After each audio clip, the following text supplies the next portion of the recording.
Welcome to the Ultimate Ukraine channel. Ukraine's main goal now seems closer than ever before. For Russian President Vladimir Putin, this goal could mean the end of the war or even himself. Yes, you know what we are talking about. Crimea is the most important region in Ukraine for Russia. The Crimean Peninsula, which was annexed by Russia in 2014, is in a position to provide full dominance in the Black Sea. Due to its strategic location, Crimea brings both military and economic dominance to those who own it. For this reason, Crimea, which is in a much more valuable position than Russia's Krasnodar ports, is seen as indispensable for Russian President Vladimir Putin.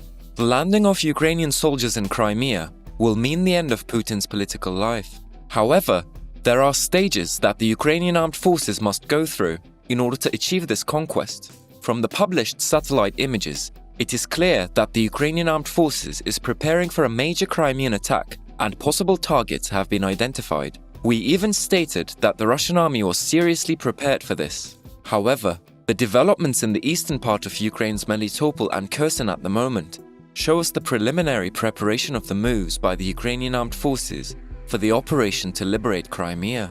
As you know, after the raid of Kherson by Ukraine, the western part of the Dnieper River completely passed into the hands of the Ukrainian armed forces. The Ukrainian armed forces is getting ready for a serious ground attack, especially in the Nikopol and Vesela regions. Especially with the Ukrainian partisan attacks in the Novokharkova regions, the first signals of this operation are given.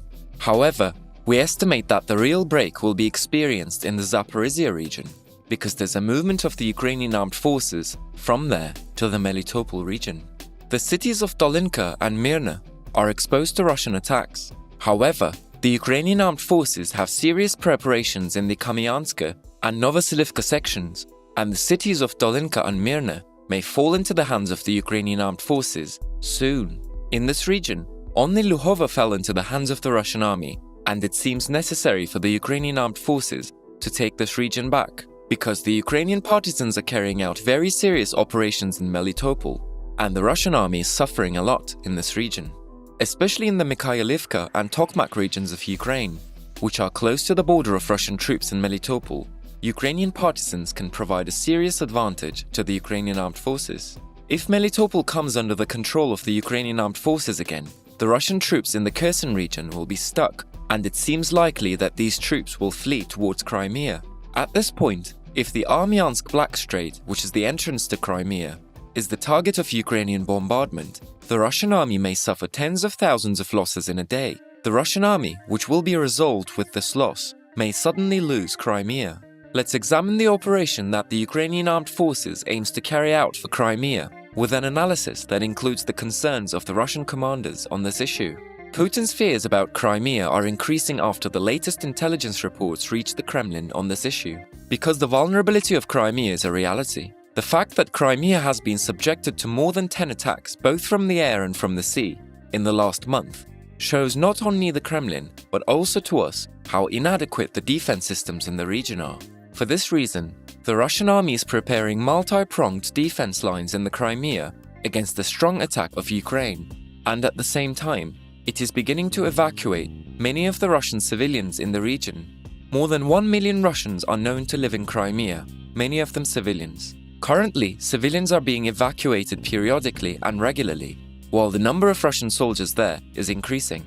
Clashes will flare up in Crimea very soon, and the population of the peninsula is aware of this and is fleeing quickly.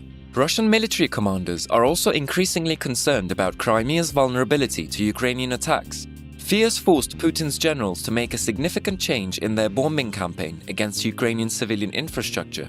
Military bases on the peninsula have previously been used to launch drone attacks on Ukrainian cities. However, in the last attacks, UAVs were deployed from the Krasnodar region of Russia. Changing the launch site is likely due to Russian concerns about the vulnerability of Crimea, but also seems appropriate for resupply from Astrakhan, the possible destination of the weapons in Russia.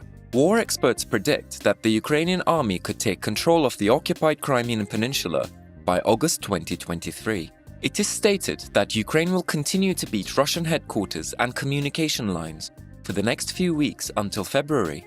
This is so that Ukraine can determine the conditions for liberating Crimea from Russian control, which Hodges describes as the decisive phase of the campaign. The faith of most war experts in the Ukrainian armed forces is increasing every day. By August, it is estimated that Crimea will be captured by the Ukrainian armed forces. Russia illegally annexed Crimea in 2014, although Western countries continue to claim the peninsula is part of Ukraine.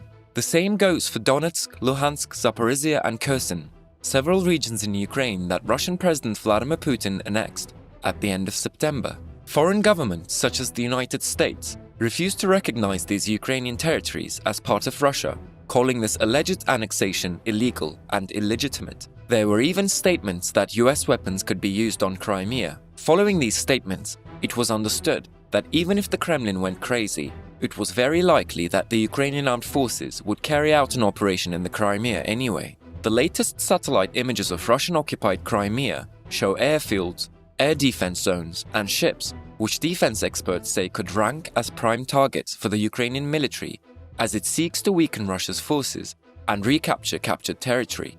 Crimea's importance as a launching pad for Russia's attacks on mainland Ukraine increased after Russian forces withdrew from the city of Kherson, the only regional capital they had captured since Moscow launched a large-scale invasion in February. Russian forces have suffered multiple setbacks since the invasion, but continue to control parts of Kherson, Zaporizhia, Luhansk and Donetsk, in addition to the Crimea they occupied in 2014.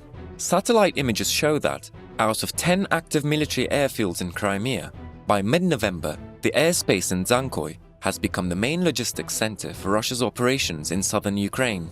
It also serves as a base for attack helicopters. Viktor Kevlyuk, a defense industry expert at the Center for Defense Strategies, a Kiev think tank, said Dzankoy is now number 1 among the top 5 targets for Ukrainian attacks. This statement should be perceived as being very critical because we observe that as long as these targets are attacked by the Ukrainian armed forces, the shipments to Crimea have decreased, and the Russian army has marked these areas as risky. We can say that the decrease in Russian shipments directly affects the defense in the region.